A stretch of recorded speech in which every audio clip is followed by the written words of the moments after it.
Lindsay, I want to talk about hats. Let's talk a little fashion. You never know what you're going to see here on Derby Day. I once saw a lady with a humongous flamingo, and that was an awesome hat. I saw a guy with a wide brim hat, and it was an electrical hat, and the horses would run around the brim of his hat. Yeah. We saw Monica Harkins.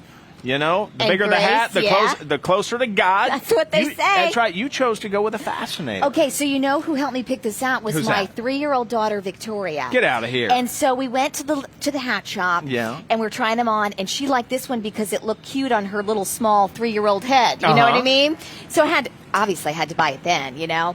Right. So I went with the Fascinator this year, but there's a whole history to our hats and for the men and the ladies. Darby Bean is showing us a little flavor of that. Derby outfits aren't complete without the hat, and the tradition goes all the way back to the beginning. It may be the most exciting 2 minutes in sports, but Derby Day is an all-day event for those at Churchill Downs.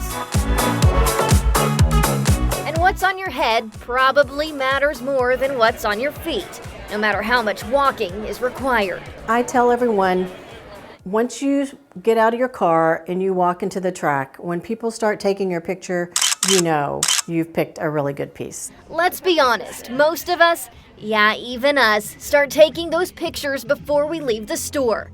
There's just something about these hats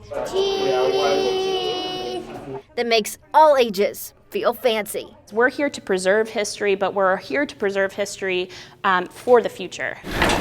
Pulled from the vault at the Kentucky Derby Museum, an array of hats spanning back to a time when Derby 149 was nothing but a dream.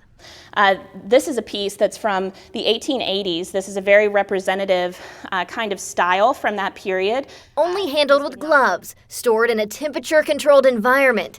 Those here want to make sure these pieces last another 100 years. Hats are so special because they not only can represent the trends of the time, but they are able to tell these specific individual stories of people who have been coming to the Kentucky Derby over the years. Hats for men and hats for women, changing styles and sizes over the decades, adding fascinators in the 2000s, and those matching masks that'll mark a derby held in September. It's going to be really exciting as we move into the future to understand these new trends. From a time when hats were more everyday wear to today's fashion statements they've become.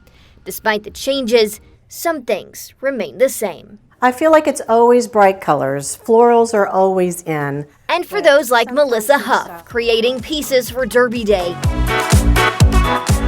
these hats can be a small part of the history and trends saved as pictures and memories for years to come.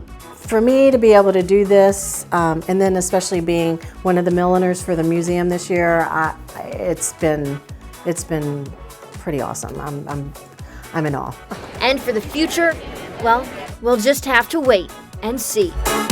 Reporting in Louisville with photojournalist Zach Crabtree, Darby Bean, WDRB News.